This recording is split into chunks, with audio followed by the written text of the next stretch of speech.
on. Y'all can catch the wave that I am on. I am icon. Y'all are wide wrong. Think that I'm a reconciled born. So ain't nothing to it though. This is on me. Ain't got much to do with who you know.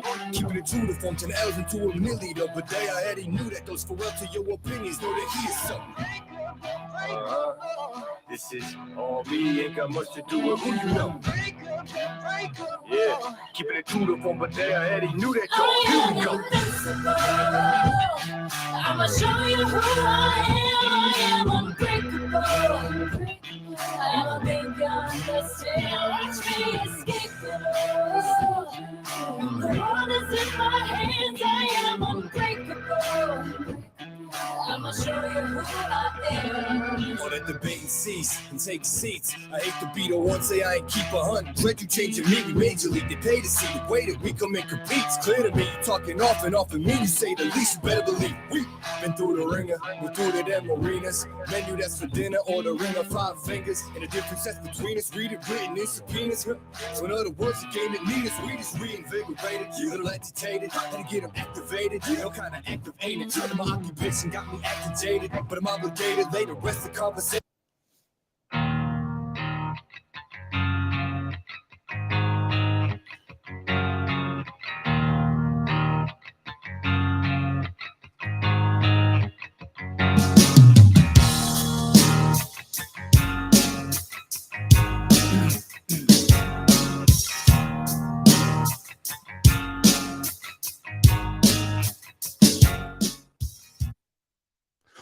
Well, hey there, friends. Clark Brown here with Disaster Podcaster. Welcome back. If you are a regular viewer, welcome to episode 2. This is the first time. We're glad to have you here, and we can't wait to get started with giving you about 30-40 minutes of hopefully some good information today. We have started season 2. Last week was episode 1. We got a lot of great feedback. This is actually episode 1. Last week was a pre-launch. Excuse the semantics. Last week was a pre-launch while we tested our new format. And that format is we are streaming live in our Disaster Podcaster Facebook group. It's just as simply at Disaster Podcaster. We're streaming live on our YouTube channel for Restoration Advisors. All those links will be in the description below. We do this every Wednesday, 3 p.m. Eastern, 1 p.m. Mountain, noon. So those people in lunch in the West Coast, the far West Coast. And then the rest of the world, just figure out what time it is. I don't know. Australia, Ukraine, I don't know. You're not even listening in Ukraine right now, right? But we had a lot of good feedback. We actually did a tribute to Nick from John Don, who we lost. He passed, and we had a good tribute. We had some great call-ins. That's what we're doing now. We're having live shows streaming. We'll still be a podcast on all of our channels, your Spotify, our website, all the information's down below, Apple, Google, everywhere that you're going to be. But we are streaming live. So if you're watching it live, you have an opportunity to call in, and you're going to see something like this come across every once in a while. We're going to ask everyone to call in at 833-262-2410 if you want to talk about the topic that we're on, or something that might relate and be relative to that. So that's really cool. So just again, wrapping up from last week, it was really, really, really cool. Hey, I wanted to talk about a few things before I bring on today's guest. Shout out. I was in Chicago yesterday at a workshop conference, a one-day, pretty cool. A lot of information, a lot of speakers. This event was put on by Company Cam. If you have not ever checked out Company Cam, feel free to do so. I've got a connection with them. It's a great product, but it's a great show. And a lot of people didn't know, but one good friend of mine was there is Eric Ebert. Eric is a great leader, great industry icon, but I like how he introduces he talks about what he does. He owns a big, huge roofing company out of Nebraska and does commercial work all over the country, but he doesn't associate that company with him. That's just how he makes money. He has a lot of stuff that he does on the side. He owns a nonprofit, an actual 501c for roofers in recovery. He has been clean and sober for 12 years, and he saw a huge need in the roofing industry of people who just can't quite get the help they need to get the help they need. So he has a nonprofit there. So shout out to him. He has a podcast, Be Authentic or GTFO, which is get the fuck out of here. He has a really good podcast where he's just raw. He is who he is. So shout out to Eric. Shout out to a really good friend of mine named Joe. He just finished an acquisition of his business. He has built his business for, he's been in the business, his industry 30 years, going back to GC to restoration. 30 years, 20 years, he's had this one company and just finished a really, really big acquisition in the 20 to $25 million range. And he is ready to hit the islands and really relax. So shout out to Joe. And then just shout out to everybody out there grinding. I met with some restorers yesterday in Chicago, and the phones were ringing while they were there, and their techs were out grinding it out at some trauma jobs, at some water damages, had some furniture issues going on. And just, we just need to remember that these men and women get up every single morning, jump in these trucks, put their boots on, and they go out and they tackle these jobs. So really a big shout out to anybody out there grinding it, from a tech to a lead tech, ops managers, estimators, PMs, anybody that's out there really making this work for our customers. Big shout out to you. Hey, listen, before I get going, I am really, really fired up today. And I'll tell you why. If anybody knows me well, they know how much I love music. Like, I'm a music junkie. And my day starts better when on my drive into work, I play music in my car, on my Bluetooth, my Pandora. And today, a really badass song was on. And if anybody knows music from the 90s, Saliva, Click Click Boom was kick-ass. So I got to the office, and Toby, I'm like, dude, I'm gonna make this contagious. Check out this song. He listened to it, and he's like, dude, I'm feeling it. It makes me think about it. If I owned another company right now with a lot of employees, warehouse, restoration company, pipe in some music. It doesn't have to be rock and roll music, but just the human brain feeds off of sound waves and hertz and gigahertz. There's a lot of science to that, but just have some good music going on in the morning while they're doing their loadouts, and obviously turn it down when you're having your meeting, but it just gets everybody in the mood, especially in the holidays and stuff. So just thing there I wanted to talk about. Wanted to mention our sponsor, Kahi. Kevin Dooley and his team own a company called Kahi. You can check them out at kahi.io. They have been a sponsor of our podcast since last season and rolling into this season. They run a really great asset management, fleet management, tracking company. They have equipment for they have tracking for your equipment, forward and reverse facing cameras for your truck, analytics, tracking some time on jobs. It's really, really great. Uses a lot of AI, and it's really smart, and it's passive. It doesn't require a lot of interaction or any interaction from your team and your techs. So check out kahi.io. They are integrating with a lot of our favorite CRMs and platforms. It's really going to start working really seamlessly. So thanks a lot to Kevin and them. As we get more advanced on these podcasts, their sponsorship means even more, because there's more subscriptions, more programs, more training. And we're just doing this to put out a good show to give you some entertainment. So I hope it is that. So, again, real quick, call-in number 833-262-2410.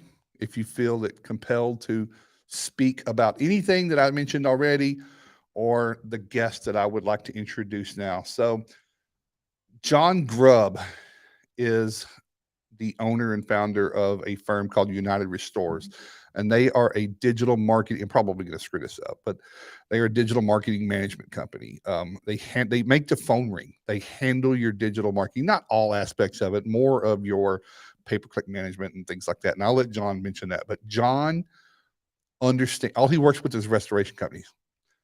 Probably say maybe he works with another home service company that does other things too, but restoration is his background, is what he knows. Microphones under my chin. He understands the behaviors of the customers, the patterns, and the market, the seasonality. And that's important to have someone that understands these things and has lived it from all sides. I mean, it's always, you're getting a much better thing. So Jon's a good friend, a great speaker, a great thought leader in our industry, and always is really a great time. So I'd like to bring Jon in now. There he is. Jon. Hey, Clark. It's You've had some pretty big names on this podcast, so I'm honored Well, and a little humbled well, to be asked to be a guest. I wanted to have you on the end of last season, but to be honest, I knew that we were going to be going to this live format and take callers, and I think that this is an area that a lot of people would see value in, some call in and ask some questions, because I see a lot of questions around what you do in the forum discussion boards, and I think there's some clarity that really could go a long way, especially if people follow this and catch it sometime in the future. So I'm glad you're on. I should have had you on last year and this year both, but that's just me. Tell us a little bit about yourself, Jon.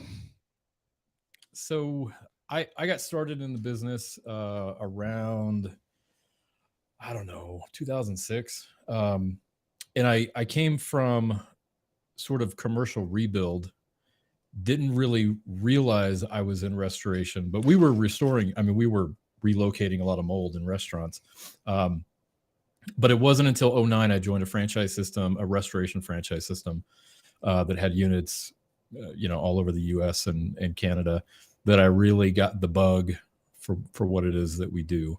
And that was an interesting 4.5 years. I left there as their vice president of operations and started this company in 2013. And I'll be honest, I got fired. I got fired as the vice president of operations from a national restoration franchise system. Yeah. Yeah, it was good times. So I panicked for like 3 weeks and decided, okay, this is it. I'm going to start my own business, and never looked back. It was a terrifying first year and a half. And really at the beginning, I was telling a client this the other day. In the beginning, I was doing everything, anything I could think of. And then that quickly, within about a year, that switched to, okay, we're really good at pay-per-click management. That's what we're going to do. That's where the market is. There wasn't a lot of companies doing it back then, putting ads, on Google.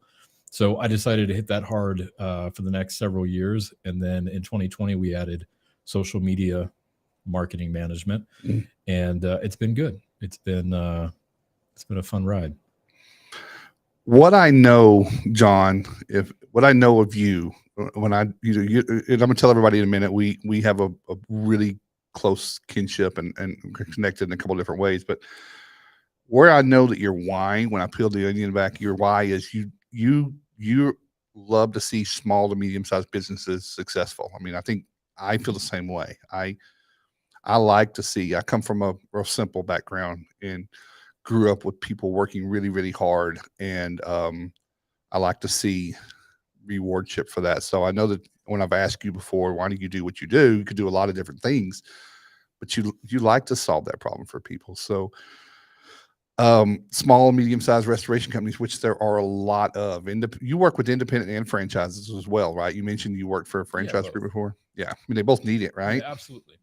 Yeah. They both absolutely do, because regardless of the color you wear or what, how your vans are painted, you're getting some support from, either third parties or, a franchisor, the mothership, as I say.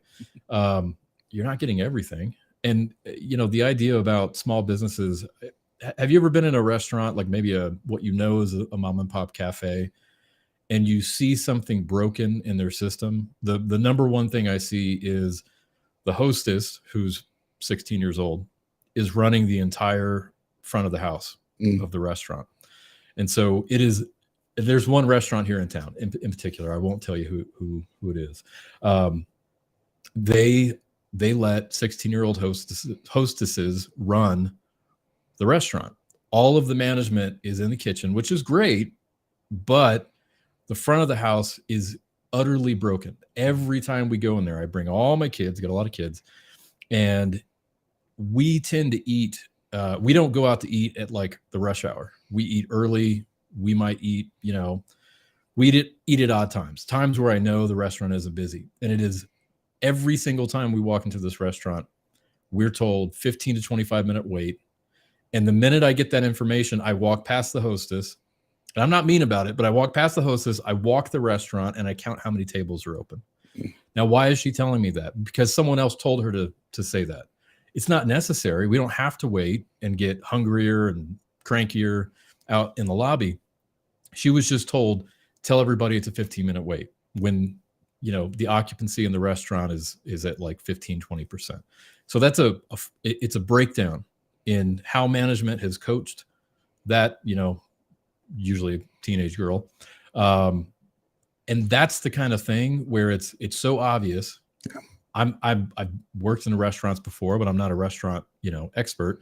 But it's something so obvious that could be fixed like that. A little bit of coaching, and that can be resolved. And look at the impact that would have on future customers. That's the kind of thing that gets me up in the morning. I hate seeing small businesses sort of putter.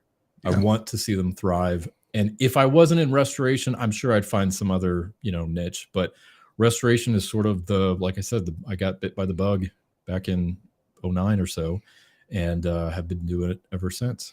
So there's no reason for small businesses to struggle. There isn't. They just need to know there's help, and then they've got to take it. I see there's a lot of ego. There's a lot of scarcity of the dollars are really hard to get and keep.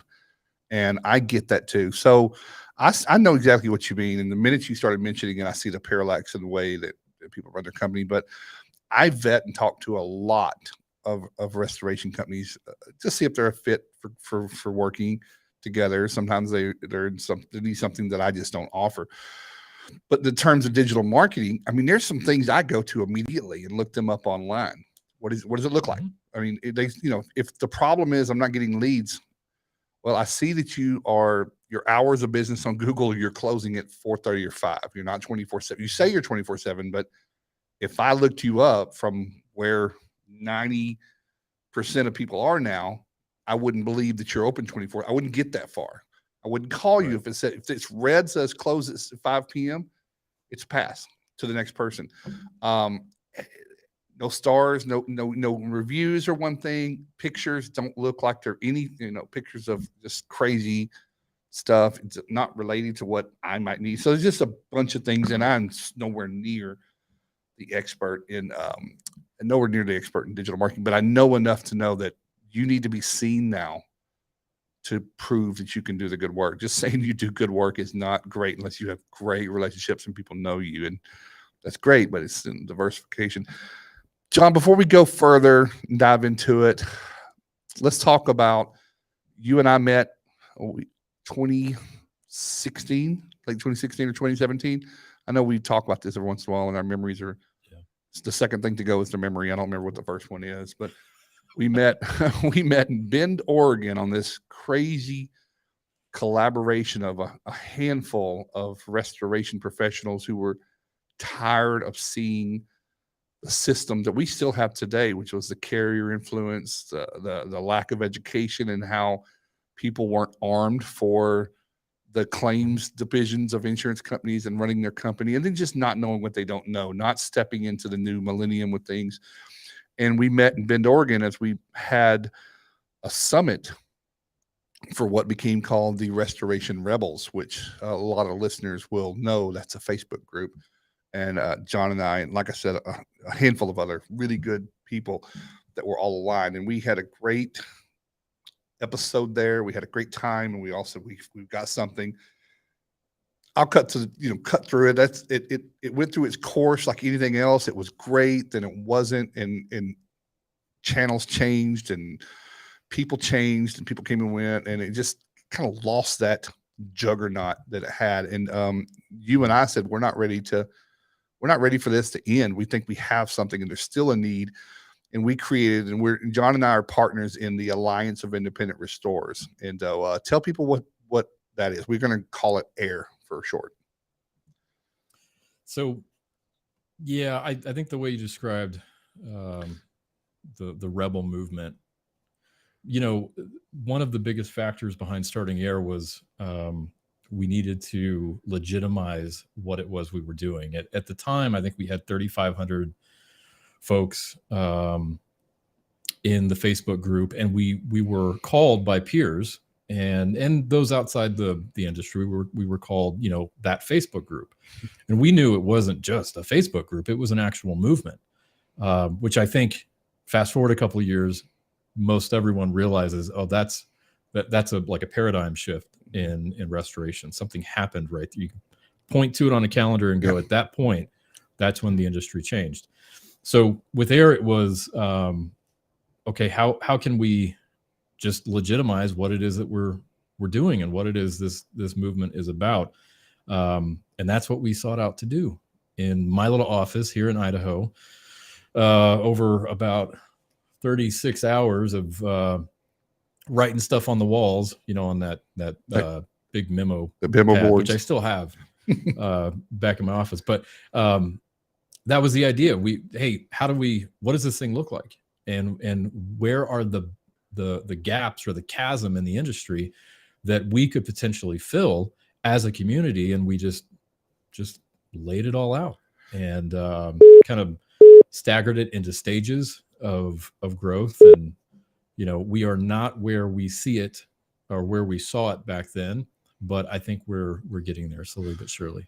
I think anytime with big ideas and dreams begots a lot of sidebar things. And so one of them, back to the Rebel group, I mean, I agree with you that, you know, there was that point on the calendar, but I think it was like a lot of people say, I remember the day I found it and my mind was blown and it changed my business forever. I hear that a lot, and it really touches something because I knew we were onto the right track, and it's just validation that we didn't waste our time and we knew we were right, even despite the haters and the naysayers, because we were talking about some things that really challenged the status quo for a lot of people, which is a whole nother issue. But yeah, you were in your office 36 and a half hours. And I think it was like 99 ounces of coffee or gallons of coffee. It was a lot of coffee. But we you know, and anytime with a big idea, what I wanted to say was it's real easy to try to do everything. You know, it's really just try to solve every problem. In the Rebel group, everyone had the same problems, but they also had some very particular struggles. And it may be based on their skill sets and knowledge and areas they're in and on programs or not programs. So when you try to do everything, you really just can't do much of anything. So we had to really focus, get a mission statement put together and drive towards that, because everybody has to have something they can get behind. Because if it's everything, it's just a bitch board. You know, we're just bitching about everything. We're not doing anything. So you know, of course, we could do better than we are. When you say we're not where we want to be with AIR, I think we have, John, maybe 250 members, really good members. And these are particular people. I say particular meaning not everyone will stand up and fight against a large behemoth, which might be the insurance industry. Some people don't have the insurance industry's problems and they're part of AIR, and they just love the community aspect of it, of professionals that are vetted. They like to hang out with other professionals. But some people, not everyone steps up and fights the bullies. Me and Brian Daltrey and I were talking the other day. I have forever, I kind of figured this out last year. I've never liked bullies. And I look at some of the tactics, although it's autonomous, the claims management side of the insurance companies, it's not personal. It's not, it's not, they're attacking you and they're not even saying you're not doing good work. It's just a profit driven thing. But it can, when they hold that much power of money and cash flow and receivables, it can really seem like people are up against something they can't overcome. And I like to support people that are that way. Obviously I can't do it together. I know we can all do it apart, but when you say we're not where we want to be, I think anytime you have, I'm a big dreamer. I know you are. I wish we were further, and I wish we were bigger. The number doesn't really matter to me, and I don't think it's never been about quantity of people, other than we know more voices is a louder crowd. I just know daily that people are struggling with these things, and they're looking for answers, and I know that we collectively, with the right group of people, can find it. So that's my wish. Is I wish we were better at marketing. I wish there wasn't so much noise in the industry and stuff like that. So the Alliance of Independent Restorers, we're co-founders of that. We have a leadership group of 7 different leaders, all restorers. Nobody draws a salary from air. There are dues that are required for some of the events that we put together. We're having some chapter meetings, but it's just people putting in the time and the effort. And there's a lot of time. We're having these calls weekly with leadership. So we're having a group of chapter meetings over the next couple of months, and everybody wants to check out airrestore.org, AIRESTRE.org, and see some updates about that, or check us out on our Facebook page or whatever. But let's talk digital marketing, because it's not going anywhere. It's getting more important every day, isn't it? It is. It's funny, in the evolution of my business, 8 years ago, I would have to explain what it was my company did. I'd get calls from prospects wanting leads, because lead generation has been around for a long time. And I'd have to explain, hey, when you do a search on Google, start there and explain what all that was. And at the time, a lot of clients didn't have websites, that they weren't there. The restoration business has always been a few years behind the service industry when it comes to, the adoption of certain things. Now, obviously that's different. Now that same conversation I have with a prospect who's meeting me for the first time, they've been burned by multiple companies, and they're talking to me to see if I'm going to be another company that burns them. And that's tricky, right? Digital marketing is not going anywhere, and it is only amped up. Advertising is 90% of Google's annual income. It's not going anywhere. Yes, would I like to see Google broken up? Absolutely. There's a lot I would like to see in the big tech space. I don't like Google as an entity. I think what they're doing is quite dangerous. But when I started this, I thought, okay, we've got a couple of years to leverage this technology to help grow small businesses around the country. Let's do it while we can. And then that honestly led to sort of me diversifying the services that we offer, not just throwing a bunch of money at Google Ads. Now let's focus on getting away from this mentality of chase the next flood, and really get into, we have a brand and we need to build it. I tell every single client, our goal is to help you become synonymous with what you do in your marketplace. It is you want to be the Kleenex of the tissue world. ServPro right now is they're a known quantity. Yeah. They have spent tens of millions of dollars helping the public understand, equating what they do with in their marketplaces. So that's the goal. Build that brand up so that people know you're the brand to call when they have that type of need in their home or office. Wow. Yeah. I agree. I mean, I love when restorers, restoration professionals sink a lot of money into the education and the technology to do what they do.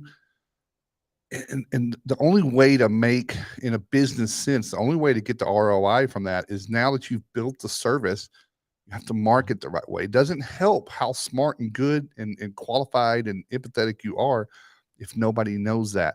And if the only person that's calling you is the insurance company, they don't care about how good you are. They just want one thing. They want it to be priced at the point of where they make money. You're making them rich. You're building their yacht, not your own. And I believe that with education, with good conversation.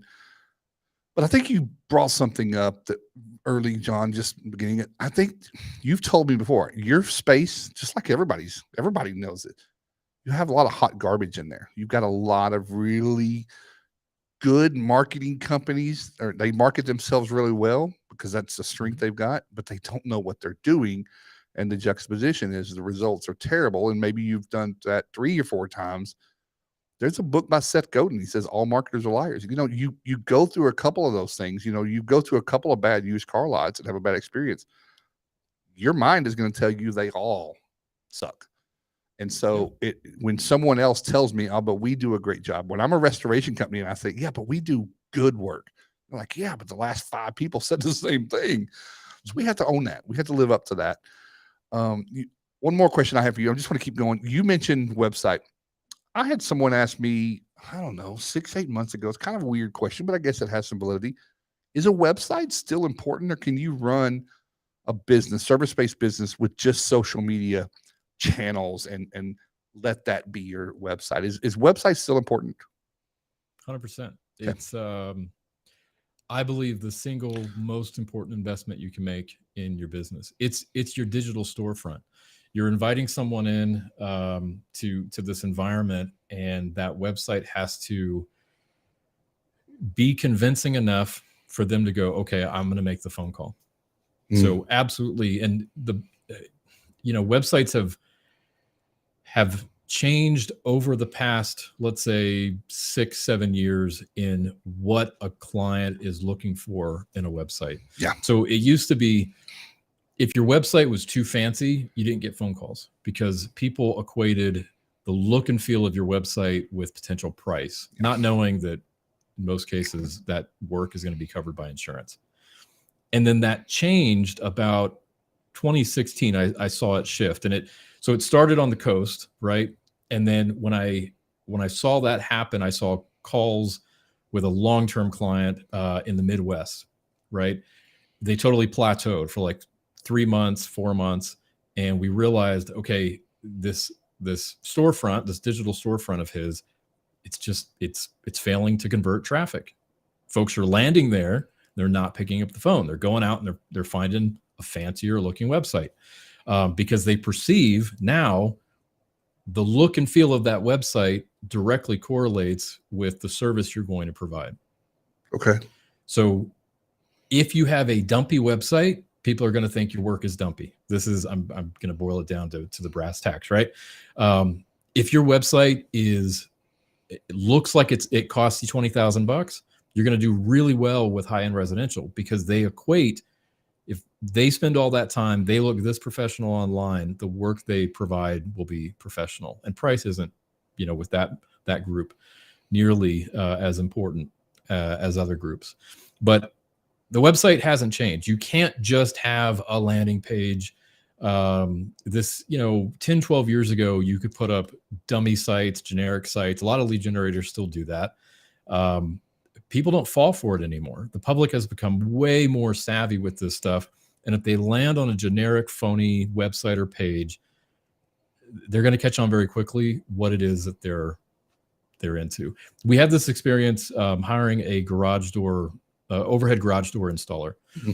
My wife looked up a company, read the reviews, a lot of 5-star reviews, called the guy thinking it was the company, whose website she was on.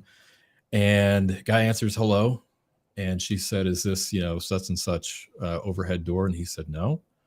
And then, a little back and forth. And before we realized it, that lead generator who had built this phony environment with probably fake reviews had connected us with his contractor in this area. And fortunately, the work was great. It took about 4 months to get a garage door, but I'm not going to blame him for that.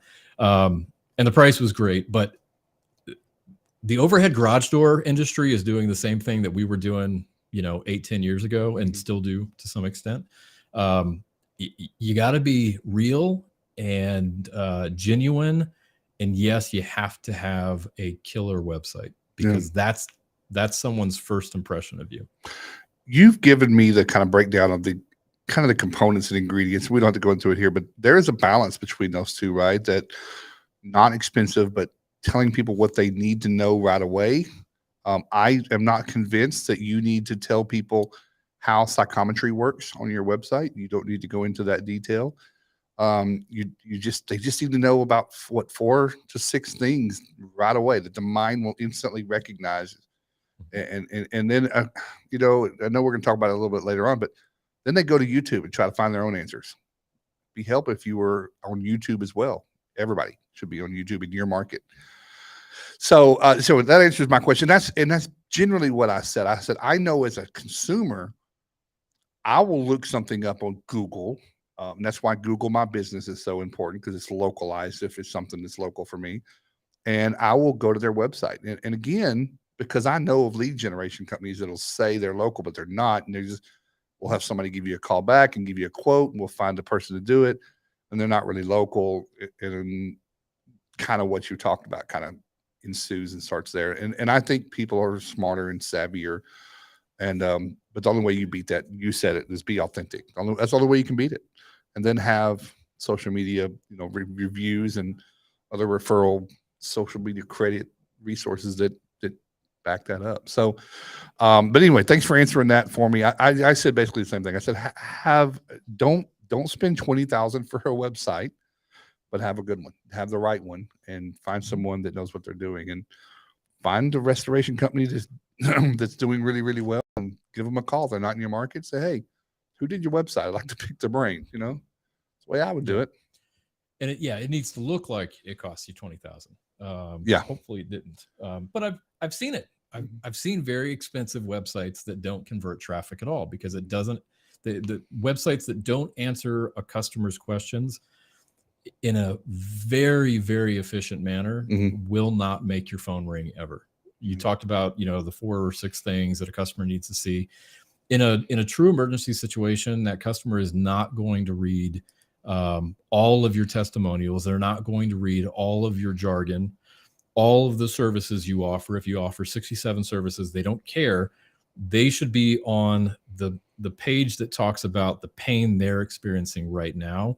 And that page only has about 30 seconds to convince them you're the guy or you're the gal, you're the company they need to call. So that's where most websites get it wrong.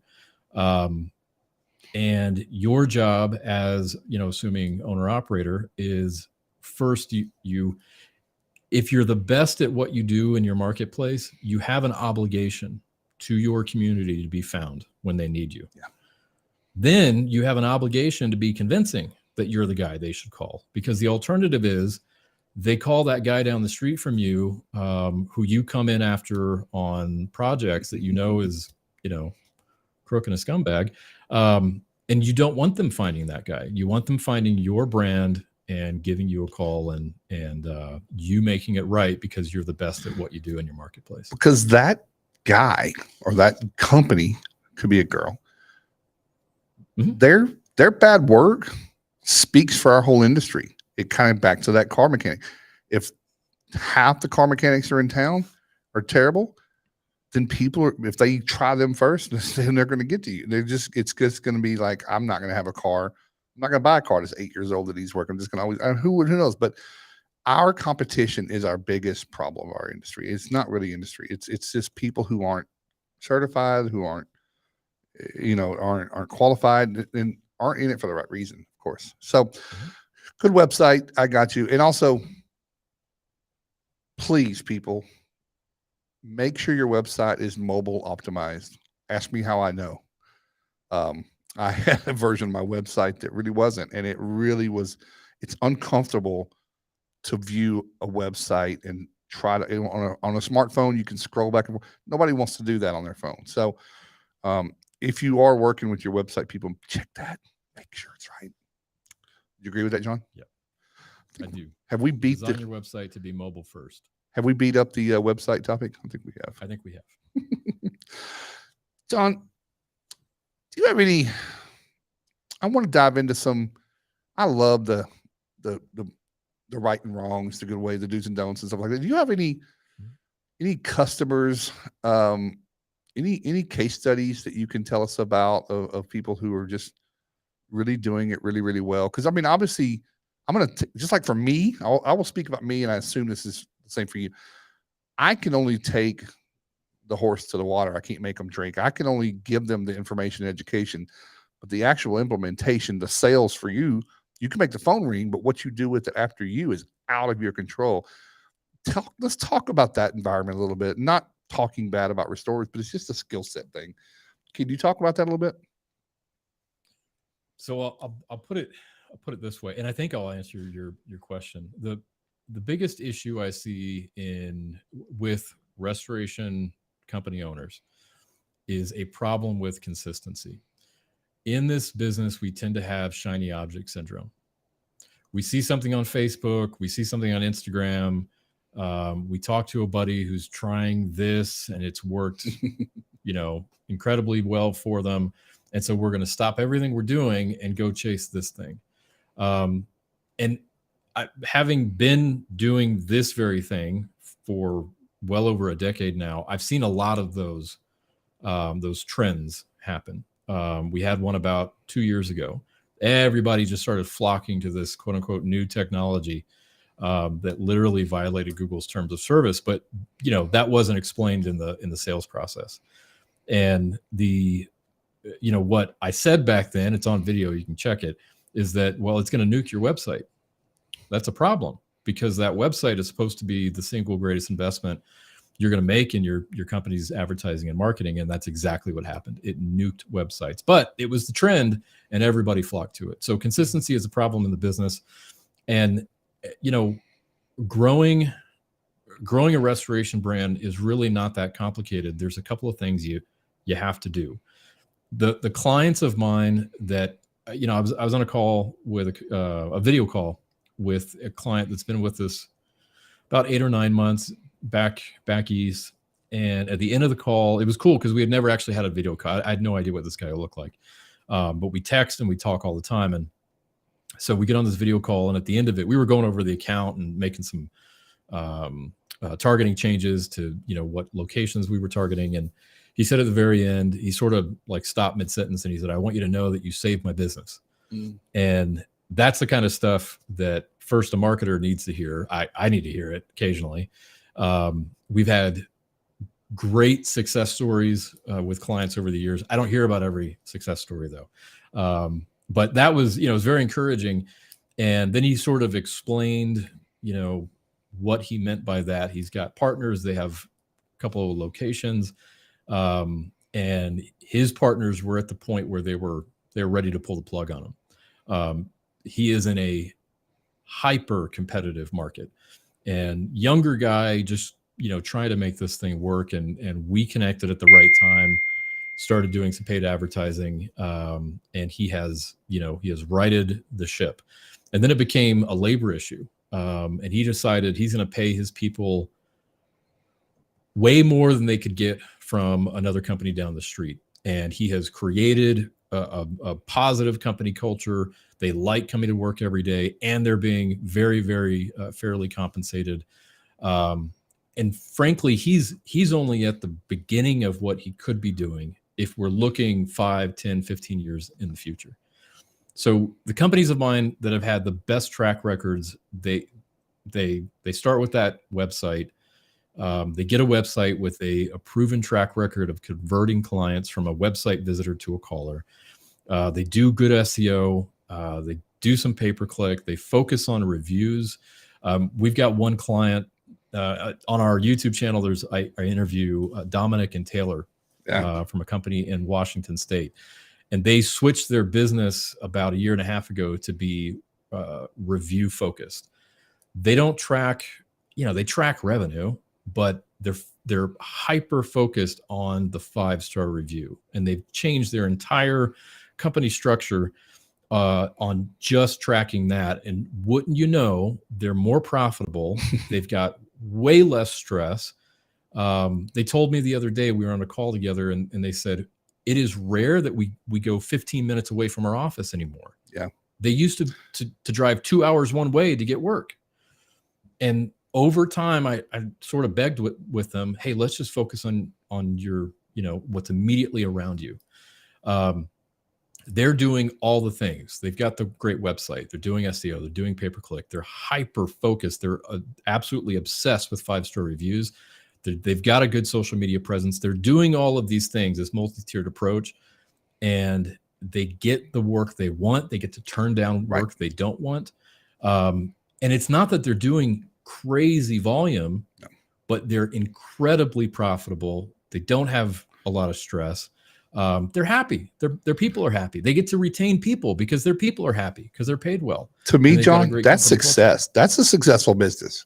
Heck yeah, it is. I think everybody describes success a different way, but I think anybody would agree that for my headspace to be good, to have some kind of life balance and actually enjoy what I do and not feel absolutely behind on everything I do, you can do anything at that point. And those two are very special, but I think that's super important. Having those reviews, when I do a class called client onboarding. Because I mean, obviously, I'm trying to combat the narrative of what the carrier and the obstacles that are going to come about on that side of things. And but the way to do that is to win that customer over early and fast and first.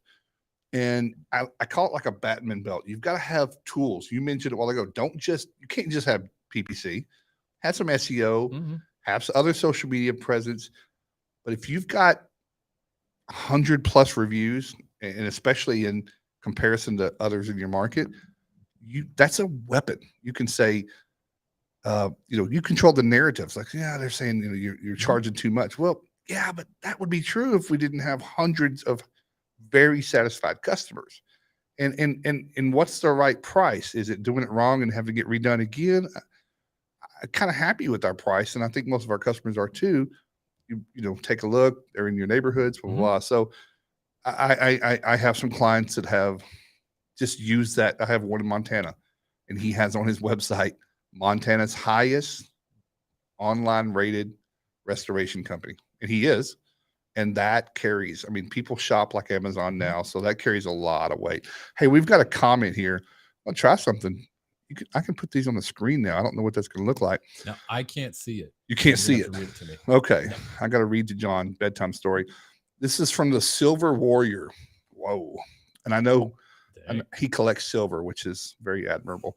As important as it is to have a great, easy to navigate, and unique website, it amazes me that many websites are just the opposite still. So I'd say that's probably budget a lot of the times. Education comes in there too a little bit. A lot of people. Go ahead. Let me say this. And I don't have a good metaphor for it. Someone who builds a website, it does not make them an advertiser. So I can build a pretty website.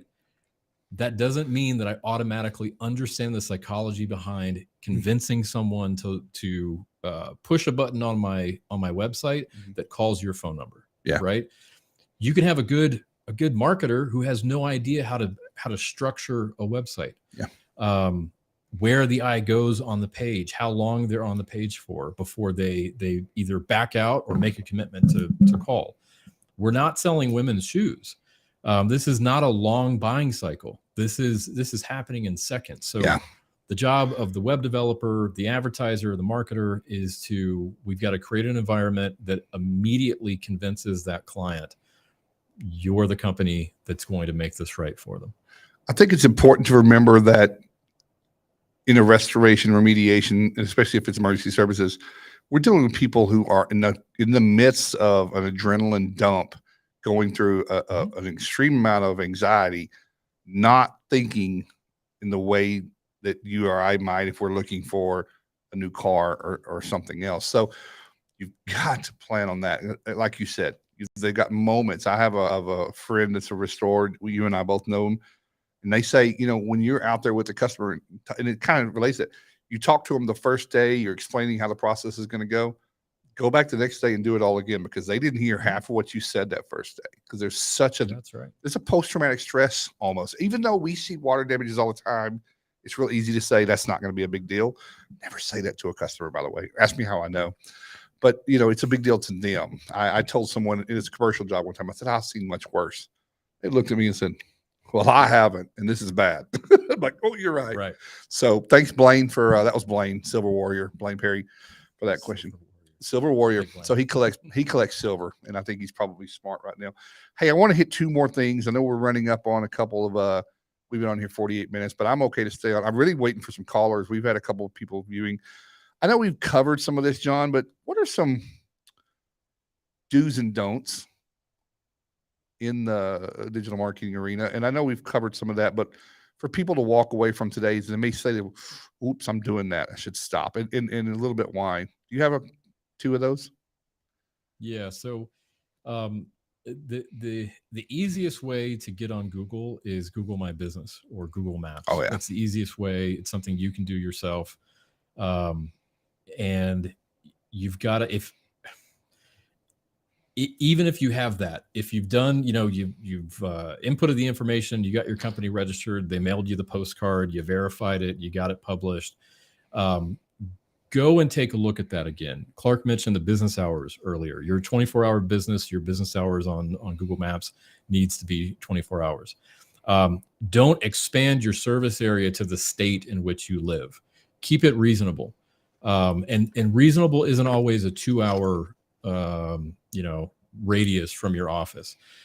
Google is really only going to show that listing to people within about 15 miles from you. Yeah. So keep your location targeting on Google My Business or Google Maps very, very, very realistic. Then stop ignoring reviews. I've seen companies with 4 5-star reviews. What people assume of that is that was your nana, your auntie, your wife. So you need more reviews. Set a goal for 2022 to be the highest reviewed restoration company in your county. And then when you hit that at the end of the year, next year, make it in the region and then go for the state. Yeah. Clark mentioned, a client of his in Montana who is the highest rated restoration company in the state of Montana, which is a huge state. Mm-hmm. We've got a company here in town. They are the highest rated restoration company in the state of Idaho. When I met them, they had about 30, 35 5-star reviews. Yeah. But everything in the business turned to, we have to get more reviews. And they didn't look at the competition. They just decided we're going to skyrocket and, they're not going to touch us. And they did it. They did it in about a year. So well, let me add, John, yep. That person you're talking about, who I think is who I know, they had their best year ever, revenue and bottom line net profit during the COVID year. Well, and they continue. Yeah, so and 2020, best year ever. 2021, best year ever. Oh, they're going to do the same. And left all the programs. They fired every program. Fired every program. Own their customer. Own the market. Listen, guys, John, this works. The model is there. It's scary, John. I have people tell me all the time, and I made a post yesterday about it. It's like it's like a well. This well has run dry. The programs at one point were an actual legitimate, decent way to get business. I never was, but I mean, I've had relationships with adjusters that loved our work. They just were trying to solve a problem, but it's shifted, and it's coming probably from top down, from corporate, but it's just not the same anymore. And we're seeing the results of that. John, you mentioned a while ago, and I thought you were going to go somewhere else. Google reviews, online reviews, social media platforms respond to the reviews. Mm-hmm. As an owner, as a manager. And negative. But I mean, just say thank you. We appreciate your support, especially the ones that are less than positive. 100%. Most of and you guys have probably seen this. If you've got a 1-star review on your My Business, and the name isn't a legit name, that's unfortunately a former employee. That could be a competitor. Those you have to very calmly and graciously publicly respond to. It's an easy one. Thank you so much for the feedback. I looked in our customer database. I don't see your name, but I'd like to talk to you over the phone, and then watch them never comment again. And even though that 1-star is going to stay there, you can have people report it. And that does occasionally work. Google will remove those. But let everyone that sees that in the future, they'll know immediately when they read your comment, they'll know immediately that's a fake review. And that's to be expected. If you only have 5-star reviews, people are going to think you bought them or paid people off to get them. Correct. People expect to have bad reviews. Now I'll say this about reviews, specifically 1-star reviews. The Google Guaranteed program, the little green boxes on Google search above the ads, above the maps, 1-star review takes 15 5-star reviews to be overridden. So on Google Guaranteed, where you've got your placement is determined, it's left to right. So position 1 is far left. If you hold that position regularly in your, let's say 10 miles around that zip code that you've put in, you'll lose positioning if you get a 1-star review until you get 15 5-star reviews to override that one. Yeah. That's a guaranteed thing. It's one of the reasons I hate that program. It doesn't make any sense, but that's the rule that they use. So keep that in mind. A 1-star review, you're going to have to just work that much harder to get more 5-star reviews to bury it. Well, so you just solidified the opinion. If you only have 15 reviews, a 1-star is going to make, even if you're not on guaranteed Google, or if you're not Google guaranteed, if you're not on that program, if you're not selected or whatever, if you have, I like look at like a voice. If you've got 150 reviews, 5-star really, really well, that one is not going to make an impact. I read an Inc. magazine last year, John. I've still got the article on my desk or on my screen, on my home screen. People actually trust a 4.8 more than they do a 5.0. The psychology and focus groups was they had 150 consumers of different demographics, and they polled them on these things, and they said, when we see like who can have 605, no one's perfect. Again, it's back to the trust factor. But if it's 4.8 and it's 500, that's to be expected. I mean, someone's not going to be happy. There's going to be a false one. So what I'm saying there, don't freak out if you get a bad review. Respond to it like Jon said, but just people are smarter than some people are smarter than we think. If they see one review bad out of 80, all good, well, that's just a bad day. That's a mistake, probably a miscommunication or a misunderstanding, but it doesn't look like it even hits the average. That's probably still a really good company to do with, because all the other ones are mentioning Andrew's name and Holly's name and Billy's name and real specific. So ask for that on your reviews as well.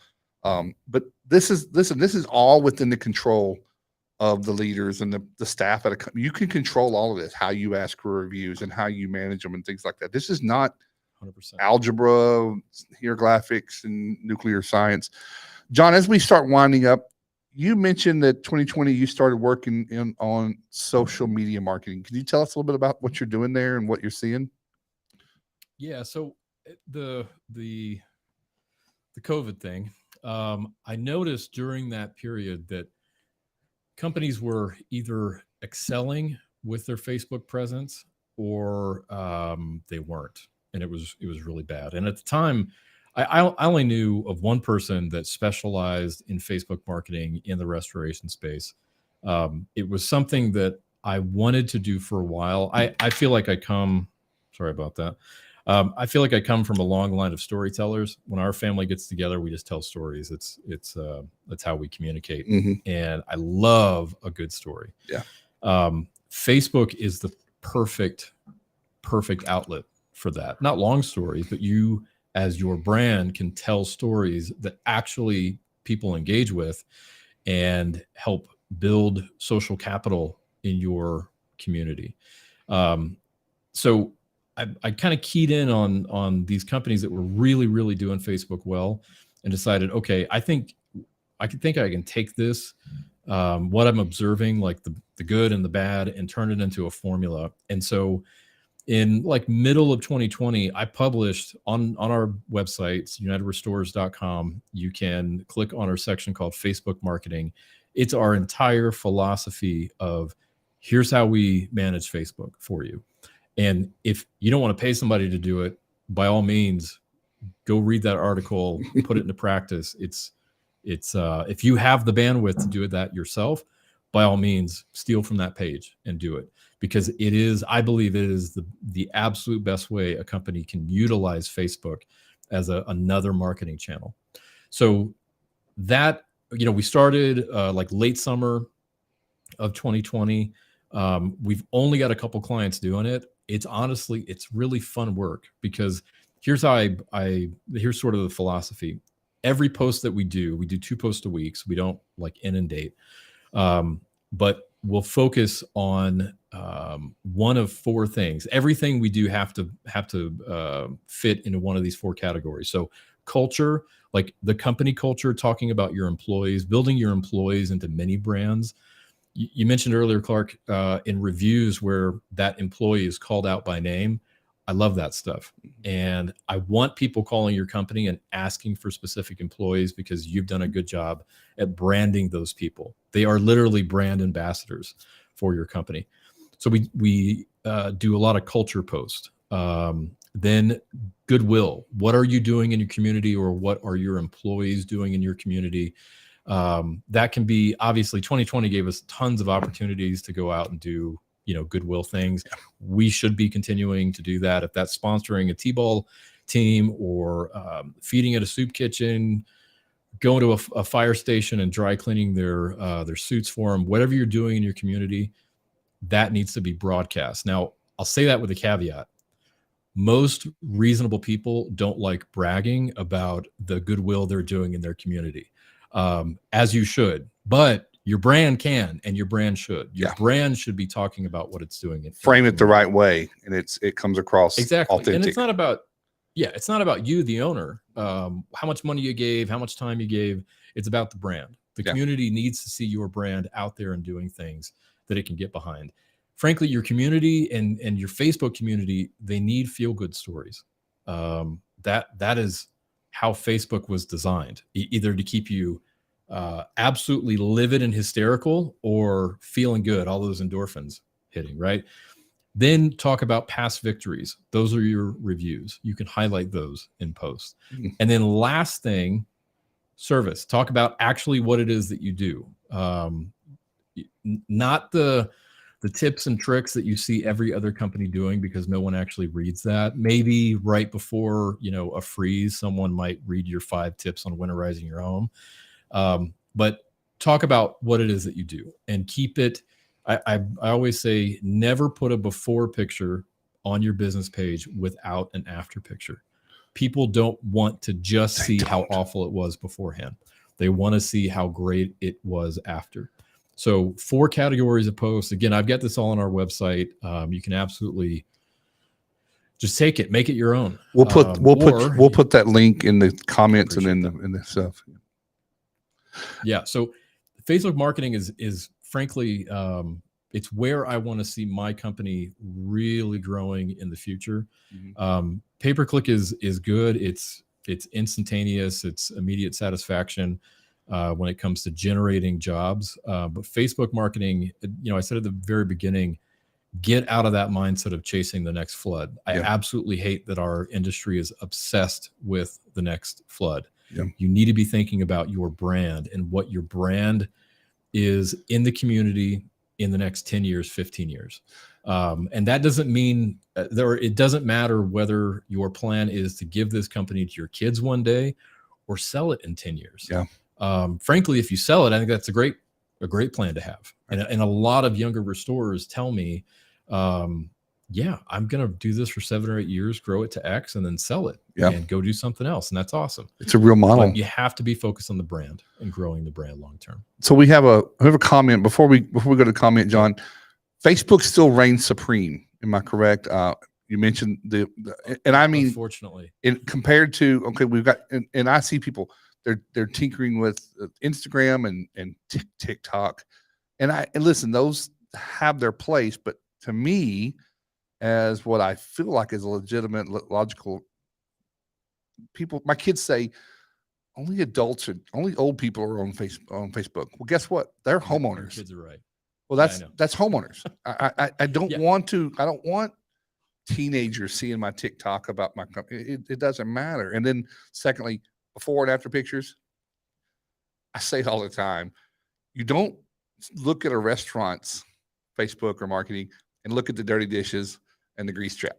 No one wants to see that. You want to see the people in the lobby or in the seating area having a great time with family. Quit showing these nasty job and quit describing containment to the public. We love our containments. They don't care. There's no context of what that even means. I'm going to put this up. I'm going to put this on the screen. I know you can't read it. Let's see if I can find it here. Jesse Dean said, you can't see it, can you? I can't. So you got to read it. Well, that's a flaw. I figured that's out with the software. I had a friend that I did work for, and he left a very comedic and farce review saying things such as thinking his basement looked like the Titanic was underneath all the water. Do you think this is harmful or beneficial? Well, if there's still a friend, you might ask him to rewrite it. I don't know. I mean, I guess you sort of have to put your faith in strangers and their reading comprehension, if they can read between the lines and see the humor in it. Without seeing it, I can't say for sure. But again, if they're a buddy, have them rewrite it. Just know that review potentially has the ability to make you money. And I think what is the safer bet is just a glowing review and not a funny one. The funny one, I mean, I'd like to read it. Yeah. When we road trip, my wife will, look at, a couple hours down the freeway at restaurants and read their reviews, because reviews are funny. I mean, there's crazy people out there and they tend to leave reviews at restaurants in the middle of nowhere. But, I don't know. Without the context, I can't say. I think it just has to do with your brand. Again, you could reply to that and say, was Leonardo, I mean, you could turn it into levity. Was Leonardo on the front of the thing singing or whatever, you could turn it, because I think people need levity. They need a breath of fresh air. But say, but for real, thanks for the accolades. That basement, I have seen basements with a lot of water in them, and I can see where you're coming through. And you can really turn that into that. So Jesse, do with that. I do my own marketing, John, Facebook marketing, and I find myself as a dad joke expert to be sometimes funny, and I add levity to my post, because I don't take myself real serious, and I think there's a little difference about reviews and that. But I mean, I'm gonna plug in a worm in there and do that and make people read it and see if they read it and they're like, oh, I read that. It was kind of an outrageous comment and something like that. So social media marketing, I've read your framework, and I'm honored that you're giving that away, but I'm really shocked because you're really giving a lot of value. But there's a science, or not a science, but there's a belief that if you give away a lot, just give it away. There's no secrets. I mean, it's not secret. It's just, this is already out there. It's just kind of compiling it. Yeah. But I read it's not rocket science. I read your framework and I liked it. Yeah, it's a really easy to follow strategy. It even has a schedule. Yeah. Like a template that you can follow for post. Now we would love the business, obviously, if you don't have the bandwidth, sit there and write posts twice a week. But I'll say this about Facebook and Instagram and your target market. First, whatever you do on Facebook it takes 2 clicks to publish that same thing on Instagram. I mean, Facebook owns Instagram, so the integration between the 2 platforms is really simple. So you can reach both, the gray hairs like us, and then I guess the Zoomers, is that what they call them now? Let's do it. Let's call them Zoomers. I like it. Zoomers. I would, as far as other platforms, and definitely in the last 2 years, we've seen some platforms, engage in a little bit of censorship. And so that has spawned some, various platforms. Mm-hmm. Go where the people are. Yeah. That can be tricky with platforms like Nextdoor, because they tend to, you just got to be very, very cautious on certain platforms. I'll leave it at that. Yeah. But Facebook and Instagram, I mean, that's where people are. I don't spend much time at all on Facebook. I'm never on Instagram, but that's where the community is. Yeah. So if that's who you want to reach, be there. And what's important is you've got to tell the story of your brand. You've got to own it. You don't want someone else owning it for you. And if you're putting out the right content, Facebook and Instagram is most likely not going to get you a flood. Although clients that we've managed, I have seen work come through Facebook. I didn't think it was possible, but we have answered chats ourselves that have turned into work. It's not a good first notice of loss platform, but what it is good at is building that brand and its exposure and helping it become synonymous with what you do in your marketplace. It's almost 100% my business. I know what you mean. It's a long pipeline. I can say, so, I can talk about and I'm conversational, so I'll talk about things in this industry just to bring them up. That could have just happened to me. I could have just heard it. It'd be something that we talk about all the time. And someone who I've known for 3 years will say, gosh, you said something today that resonated with me. It kind of matches everything else. Let's have a conversation. I have 3 of those appointments tomorrow. Well, for my team that's saying, you talked about mitigation, estimating, making it simple. We struggle with that. I'd like to hear what you have to say about it, and maybe we go further.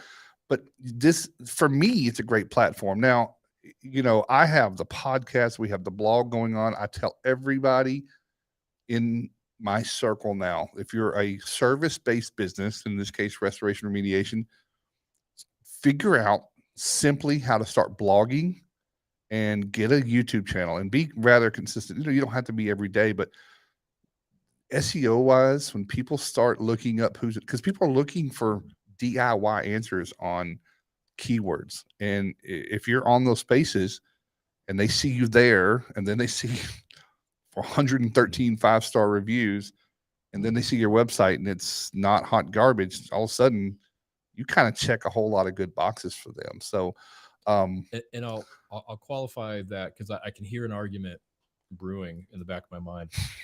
Some would say, yeah, but I don't want the DIYers, first you do, because DIY work is inevitably going to end in disaster, and they're going to have to call you. But what YouTube, and I'm thinking of one restorer that we both know in particular, and for about 9 months, they were just rock solid, putting out some incredible YouTube stuff. It really dried up when 2020 hit. But what YouTube does is it cements you as a subject matter expert, and it just allows people to get to know you. Yeah. Think about the last time you've called someone to come service your, refrigerator or, air conditioner, and you don't know who's going to be on the other side of the door. That's what YouTube helps. It helps ease that initial interaction you have. So are you going to get a bunch of questions and calls on, hey, I'm doing this, flood in my bathroom and I need some advice? I don't think you are. What you are going to do is legitimize yourself as the subject matter expert on that thing. And it's just going to help people get to know you before they call you. So they're far more comfortable in calling you. Well, let's say you get a DIYer that calls and they ask a question. And I agree with you. I think 2 or 3, 4 a year is not, that's probably good practice to be good. 2 things I think might happen there. And I know we're rambling now, but they're going to start doing a project and they're going to bust a pipe or catch something on fire, and it's going to be bigger than they can handle. Guess who they're going to call? The person they already talked to, especially if you were decent to them. Secondly, in the future, they're going to come across someone they know that might have a fire, water, mold, some kind of issue, and they're going to remember that polite, generous, compliant person that helped them with at the time was a really useful question. I just think there's a lot of reciprocity in that. Secondly, to me, having a library of videos, if you're making a certain particular type of content that's specific to what you do and it's educational in a way, you now have a library of repurposable assets that you can forward to customers and use in the future. You have a customer that's going through something, and maybe it's a commercial client, and they're just stuck on the fence. You did a quote, send that and say, I actually made a content before I ever knew you last year on that. And they're like, wow, you're kind of the real deal. Nobody else is going to do that to them. So now the argument in the back of my head, John, is who has time to do that? Yeah, I know. If you're not in the field, if you're not doing your own demo, you have time to do this. If you want to stop doing your own demo and get out of the field and run an actual company that gives you freedom, you better start doing this, because we've said it before, and I know I'm speaking for you, but you're a marketing company that happens to do restoration. It's just all there is to it. The companies that market well win. Doesn't mean they're any better or worse. They just get eyeballs. So, John, are you guys on social media marketing? Last question. Are you guys doing just content, or are you actually managing ads and things like that too for people, like doing Facebook ads and whatnot? So we're doing both. Yeah, we still do pay-per-click management. Yeah. And with social media, we're writing the posts, we're building the graphics, we're telling the whole story. We haven't done a lot of boosting of posts, but that is absolutely an option. It is really, really cheap to advertise on Facebook. It is. And all advertising on Facebook is building a post, and then paying to have that sent to more people than would normally see it. Well, I think some of the talent is building the audience, which is not something that's probably simple for a lot of people that don't think in a way of marketing. And I think that's where I'm sitting here thinking, if I'm going to hire you to do our social media, because we have a lot of things that we're doing all the time. And I'm the shotgun guy. I just think of something and I go and blurt it and post it out there. I don't know if it's doing, listen, we're not starving. So I guess we're doing something okay. But I often say that I probably confuse our brand a whole lot by doing too much and not being specific in one thing. But I was wondering about if you did the boost post and picked the target audience. I've got some classes that I'm teaching around the country here in the next few weeks. And I'm just wondering if, I think I'll call you offline, is targeted ads to that region to get people. I don't need people in New York to know that I'm doing something in Nashville unless they're going to travel in, but I certainly want Tennessee and Kentucky to know. So think about, Yeah, that's very doable. We'll discuss that. Anything closing, anything big going on personally? What's going on? Are you guys starting to thaw out yet? Or are you still really snowed up? Did you ask about snow? Your audio got a little wonky. So yeah. I'm hearing a really bad echo. Is that better? Did you ask about snow? Yeah, I was just asking about your weather in general. Is it starting to clear up? I mean, I know we're still just now hitting March, and you're in Idaho Falls, but are y'all starting to see some anything that looks like spring yet? No, we cracked 40 today. So I'm in short sleeves. I'm very, very happy about that. We do have snow for the next 4 days though. So I think we hit 67 to 70 today and sunny. Oh, did I say that out loud on the air? Yeah. I wish everybody listening could see the text between Jon and I yesterday. We let's just say we're both 2A friendly, and we were like two little girls sending texts with toys over back and forth. So anyway, Jon, you mean a lot to me.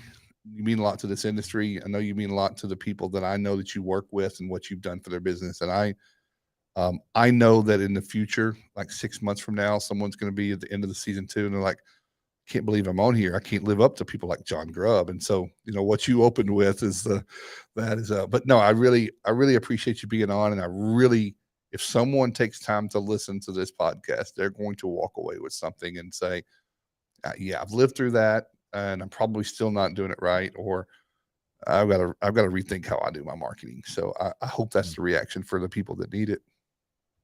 Yeah, me too. Well, thank you for having me on. Yeah, man. It's been awesome. And Clark, I think the world of you. So I appreciate the kind words. Cool, buddy. We'll talk to you real soon. All right. Bye.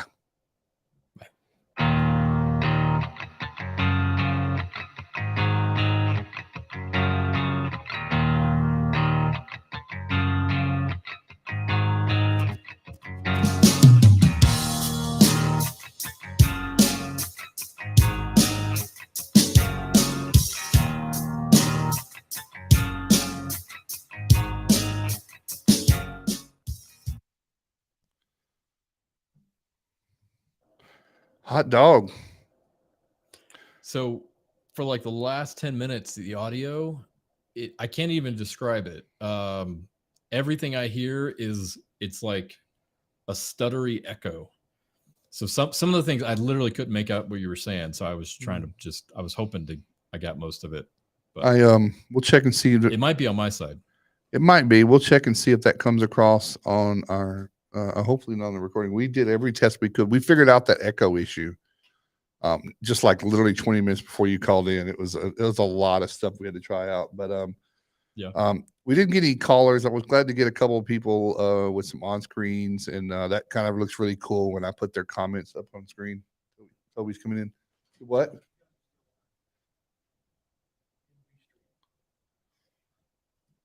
I ended the stream there. I'm sorry, we're still live. No, it says go live.